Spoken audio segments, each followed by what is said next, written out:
Housing specialist versus Hi guys, caseworker. Dr. Girls. Let's get into the responsibilities of a housing specialist and a caseworker. Two different things. Your housing specialist is your housing specialist. Your caseworker is your caseworker.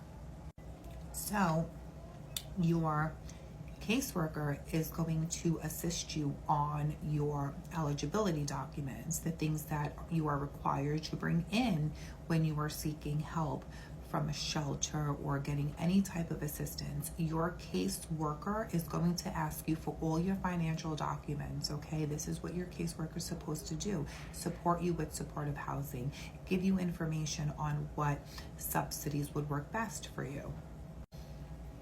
Your housing specialist is going to tell you, okay, have you been looking for an apartment? Have you ran into any roadblocks? Have you tried searching Zillow, Trulia, Apartments.com? What kind of housing do you want? They're going to help you financially understand your budget, right? They're going to do the pre-clearance. They're going to do the inspection, right? They're going to go over anything discrimination with you. This is what your housing specialist is going to do. Your housing specialist is not your caseworker. The only reason why I'm correcting you guys, because every time I'm listening to my messages, I hear my housing specialist is not doing that. The responsibility of a housing specialist is, it's your job to find an apartment. They will assist you if you're having any roadblocks, okay? It is also their responsibility to then now do the pre-clearance and the inspection and work with DSS with the paperwork. I hear, oh, my housing specialists, they don't help me.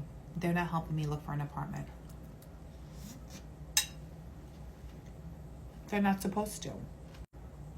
There is one housing specialist to 80 clients. They have 80 clients to deal with. So it's your responsibility as a client to make sure that you found an apartment and you bring this up to your housing specialist. A housing specialist is not going to give you that comprehensive understanding and care what a caseworker would. Okay, so I just need you to understand the difference. Your housing specialist is there to communicate with DSS and DHS. Once your pre-inspection and inspection is done, they will go ahead and upload all of the paperwork to make sure that you are eligible for a voucher, even though you found an apartment. Oh, yes, yes, yes. They're going to run your paperwork again. They want to make sure that you are still working and that you are eligible for a voucher. So with that being said, please make sure you know the difference and the roles of a caseworker and a housing specialist. I hope this helped, and I hope this will maybe guide you on a different mindset when you're dealing with your caseworker versus when you're dealing with your housing specialist.